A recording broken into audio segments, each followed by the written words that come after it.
ہدیہ تبریک مبارکباد پیش کرتا ہوں کہ اللہ کے کلام کو آپ آج حضرات نے مکمل کیا۔ اللہ رب العزت اس کلام کے سننے پہ، اس کلام کے کھڑے ہونے پہ آپ تمام حضرات کو قبول فرمائے اور اللہ رب العزت آپ کی زندگی میں خوب برکت عطا فرمائے۔ عزیزان محترم، ایک حافظ قرآن جب قرآن کی تلاوت کرتا ہے تو ایک حافظ کو بنانے میں سماج کا ایک اہم رول ادا کرتا ہے۔ آپ ہمیشہ یاد رکھیے گا، ایک امام، ایک حافظ یا ایک عالم جب وہ بنتا ہے تو اس کو بنانے میں سماج کا ایک اہم رول ادا کرتا ہے۔ اس کی پہلی مثال میں آپ کو دینے چلا ہوں کہ ایک نیک خاتون تھی اور ان کے شوہر جب تجارت کے لیے جا رہے تھے تو بیوی کو انہوں نے 30,000 دینار دے دیا کہ اس 30,000 دینار کو تم سنبھال کے رکھنا، جب میں آ جاؤں تو اس کا تم حساب دے دینا۔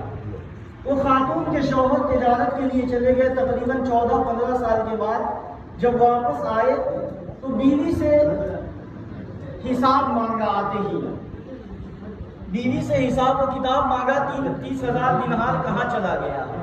بیوی نے کہا کہ میں اس کا جواب آپ کو دیتی ہوں، اس سے پہلے ظہر کا وقت ہو چلا ہے۔ جو نیک بیوی ہوتی ہے تو شوہر کو متوجہ کرتی ہے نماز کے لیے۔ ظہر کا وقت ہو چلا ہے، جائیے وضو کر کے آئیے، جائیے اور جا کے ظہر کی نماز پڑھ کے آئیے۔ شوہر ظہر کی نماز پڑھنے چلا گیا، آنے میں تھوڑی شوہر کو تاخیر ہو گئی۔ جب شوہر آیا تو بیوی نے پوچھا کہ کیا اتنی تاخیر کیوں ہوئی تھی؟ نماز پڑھنے میں 10 منٹ 15 منٹ لگتا ہے، آپ 1 اور 1.5 گھنٹہ کے بعد گھر واپس آئے ہیں، اتنی تاخیر کیوں ہوئی تھی؟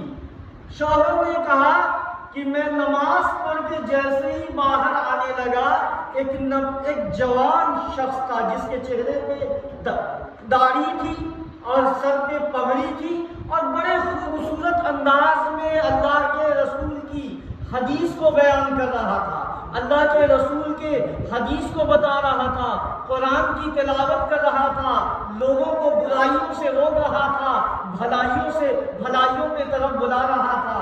بیوی نے برجستہ کہہ دیا کہ 30,000 دینار چاہیے یا بیٹا چاہیے، ایسا لڑکا چاہیے۔ شوہر نے جواب دیا کہ اگر 30,000 کیا 30 لاکھ روپیہ بھی خرچ کر دیا جائے اور اگر ایسا لڑکا ہمیں مل جائے تو یہ کم ہوگا۔ معلوم یہ ہوا کہ ایک حافظ کو بنانے میں سماج کا ایک اہم رول ہوا کرتا ہے۔ اور یاد رکھیے گا، حافظ قرآن، آپ ان کو جب سماج اور سوسائٹی میں دیکھیے تو ایک بیٹے کی نگاہ سے دیکھیے اور ایک پوتا اور ناتی کے نگاہ سے دیکھیے۔ صرف حافظ غلطیاں سب میں ہوا کرتی ہیں، لیکن عزیزان گرامی، لوگ کہتے ہیں کہ 70 چوہا کھا کے بلی چلی اچھو۔ اگر دنیا 70 چوہا کھا لے، حافظ اور مولانا صاحب 1 چوہا کھا لیتے تو ان کا حج کا پروگرام ملتوی کر دیا جاتا ہے۔ تو انسانی تقاضے کے تحت یاد رکھیے گا، غلطیاں کوتاہیاں ہوا کرتی ہیں، اس کو معاف کرنا، نظر انداز کرنا اور بہت عقیدت، محبت، احترام کے ساتھ ان کو سمجھانا، آپ سرپرست ہیں، ان کو سمجھانا آپ کی ذمہ داری ہے۔ دوسری بات میرے ذہن میں آ گئی قرآن کے سلسلے میں۔ عزیزان گرامی، قرآن مجید جس رات میں آیا وہ رات تمام راتوں سے افضل کر دیا گیا۔ قرآن مجید جس مہینے میں آیا وہ تمام مہینوں کا سردار بنا دیا گیا۔ قرآن مجید جس امت پہ نازل ہوا وہ خیر امت کہلائی، اور قرآن مجید جس رسول کے قلب اطہر پہ نازل ہوا وہ تمام رسول اور تمام انبیاء کا امام بن گیا۔ وہ برائے وقت فلک گئے، برائے وقت 7 آسمان پہ گئے، وہ برائے وقت فلک گئے، جہانا ملک گئے، وہ مقام قرب تلک گئے، بلغ العلا بکمالہ، کشف الدجا بجمالہ، حسنت جمیع خصالہ، صلو علیہ وآلہ، صلو علیہ وآلہ۔ وہ بشیر بھی، وہ نذیر بھی، وہ آپ اپنی نذیر بھی، وہ فرش پہ شاہ و امیر بھی، وہ عرش پہ عرش مشیر بھی ہے، انہی کا فیض جہان میں، وہ اذان میں، وہ نماز میں، وہ عرش پہ گئے ایک آن میں بدغل گلابی کمان رسول کے قلب اطہر پہ نازل ہوا۔ قرآن مجید میں حالات کے متناسب میں کہہ دے رہا ہوں کہ حالات جو آج ہمارے ساتھ آئے ہیں، ہمارے جناب تعلیم یافتہ لوگ کہتے ہیں کہ مسلمان ایجوکیشن اور شکشا اور تعلیم میں پیچھے ہے، اس لیے مسلمان ذلیل ہو گیا۔ ہمارے جناب انجینئر صاحب کہتے ہیں کہ جناب انجینئرنگ لائن میں مسلمان پیچھے ہے، اس لیے مسلمان ذلیل ہو گیا۔ ہمارے میڈیکل سائنس والے لوگ کہتے ہیں کہ مسلمان میڈیکل سائنس میں پیچھے ہے، اس لیے مسلمان پیچھے رہ گیا۔ ہمارے جرنلسٹ اور سوشل میڈیا اور الیکٹرانک میڈیا کے الیکٹرانک میڈیا سے تعلق رکھنے والے یہ کہتے ہیں کہ مسلمان آج جرنلسٹ کے فیلڈ میں پیچھے، اس لیے مسلمان پیچھے رہ گیا۔ نہ میرے عزیزو، سبب کچھ اور ہے، سبب کچھ اور ہے۔ تو ادھر ادھر کی نہ بات کر، یہ بتا کہ قافلہ لٹا ہے کیسے۔ تو ادھر ادھر کی نہ بات کر، یہ بتا کہ قافلہ لٹا ہے کیسے۔ مجھے رہزنوں سے گلا نہیں، تیری رہبری کا سوال ہے۔ اور سبب کچھ اور ہے، سبب کچھ اور ہے جسے خود تو سمجھتا ہے۔ بندے مومن کا زوال بے زری سے نہیں۔ حالات جو آئے پیسے نہ ہونے کی وجہ سے نہیں آئے، حالات اس لیے آئے ہیں کہ مسلمانوں کا تعلق قرآن سے چھوٹ گیا ہے۔ قرآن سے جن قوموں نے قرآن کو سینے سے لگایا، ان قوموں کو اللہ نے 17 پیبند اور پھٹے ہوئے کرتے کے باوجود ان کو وقت کا حکمران، وقت کا سلطان، وقت کا امیر المومنین، وقت کا خلیفۃ المسلمین بنا دیا۔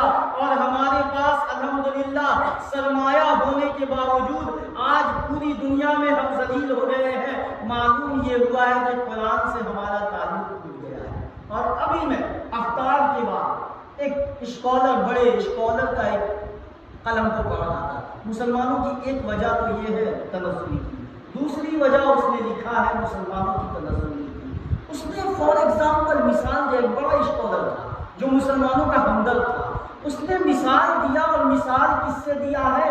گھوڑے اور کتے کے دیا ہے۔ پھلواری شریف کا کتا اور راجہ بازار کے گھوڑے میں بحث ہوئی کہ پہلے دانا پور کون پہنچے گا۔ اس نے مثال بڑی بہترین دی جو وجود کو ہلا دینے والی مثال ہے۔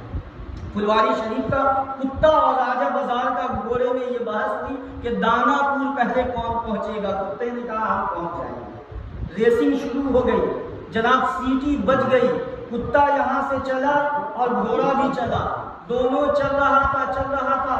جہاں پہ منزل پہ پہنچنا تھا تو گھوڑا پہلے پہنچ گیا۔